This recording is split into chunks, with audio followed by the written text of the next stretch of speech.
News Kannada ರಾಜ್ಯ. ಸದಾ ಸುದ್ದಿ, ನಿಖರ ಸುದ್ದಿ.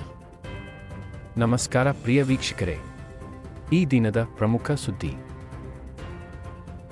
ಮಾಡ್ತಾ ಇದೆ ಅದು 27ನೇ ಇಸ್ವಿಯಿಂದ ಮಾಡ್ತಾರೆ. ಆದರೆ ಸೋಸಿಯೋ ಎಜುಕೇಶನಲ್ ಸರ್ವೆ ಮಾಡ್ತೀವಿ ಅಂತ ಎಲ್ಲೂ ಹೇಳಿಲ್ಲ. ಸಾಮಾಜಿಕ ಶೈಕ್ಷಣಿಕ ಸರ್ವೆ ಮಾಡ್ತೀವಿ ಅಂತ ಹೇಳಿಲ್ಲ. ನಾವು ಮಾಡ್ತಾ ಇರ್ತಕ್ಕಂಥದ್ದು ಸೋಸಿಯೋ ಎಜುಕೇಶನಲ್ ಸರ್ವೆ. ಸೊ ಅದ್ರ ಜೊತೆ ಜಾತಿ ಗಣತಿನೂ ಬರ್ತದೆ. ಸೊ ಅದರಿಂದ ಕೇಂದ್ರ ಸರ್ಕಾರ ಮಾಡೋದು ಜಾತಿ ಗಣತಿ ಅಷ್ಟೇನೆ, ನಾವು ಮಾಡೋದು ಸಾಮಾಜಿಕ ಶೈಕ್ಷಣಿಕ ಮತ್ತು ಜಾತಿ ಗಣತಿ. ಅವ್ರು ಮಾಡ್ಲಿ, ನಮ್ದೇನ್ ತಕರಾರು ಇಲ್ಲ. ನಮಗೂ ಅವ್ರಿಗೂ ವ್ಯತ್ಯಾಸ ಏನು ಅಂತಂದ್ರೆ, ನಾವು ಸೋಸಿಯೋ ಎಜುಕೇಶನಲ್ ಸರ್ವೆ. ಸೊ ಯಾಕೆಂದ್ರೆ ಸಾಮಾಜಿಕ ನ್ಯಾಯ ಮಾಡಬೇಕಾದ್ರೆ ನಾವು ಅವ್ರಿಗೆ ಸೋಸಿಯೋ ಎಜುಕೇಶನಲ್ ಅಂಡ್ ಎಕನಾಮಿಕ್ಸ್ ಪರಿಸ್ಥಿತಿ ಗೊತ್ತಿರಬೇಕು. ಅದಿದ್ದೇ ಗೊತ್ತಿಲ್ಲದೆ ಹೋದ್ರೆ ಸೋಷಿಯಲ್ ಜಸ್ಟಿಸ್ ಮಾಡೋದು ಕಷ್ಟ ಆಗ್ತದೆ.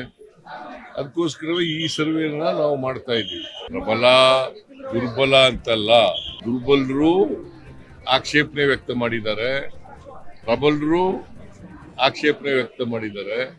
ಅದರಿಂದ ಮತ್ತೆ ಅದು ಎಲ್ಲಕ್ಕಿಂತ ಬಹಳ ಮುಖ್ಯವಾಗಿ 10 ವರ್ಷ ಆಗ್ಬಿಟ್ಟದೆ. Section 11 of the backward class act ಪ್ರಕಾರ, ಸೆಕ್ಷನ್ 11 ಕ್ಲಾಸ್ 1 ಅದರ ಪ್ರಕಾರ 10 ವರ್ಷ ಆಗಿದ್ರೆ ಹೊಸ ವರದಿ ತರಿಸ್ಕೋಬೇಕು ಅಂತ ಇದೆ. ಅದಕ್ಕೋಸ್ಕರ ಮಾಡಿದ್ವಿ. ಪರ್ಮನೆಂಟ್ ಬ್ಯಾಕ್ವರ್ಡ್ ಕ್ಲಾಸ್ ಕಮಿಷನ್ಗೆ ಕೂಡಲೇ ಮಾಡಬೇಕು ಅಂತ ಪ್ರಾರಂಭ ಮಾಡೋದು. ನ್ಯೂಸ್ ಕನ್ನಡ ರಾಜ್ಯ. ಸದಾ ಸುದ್ದಿ, ನಿಖರ ಸುದ್ದಿ.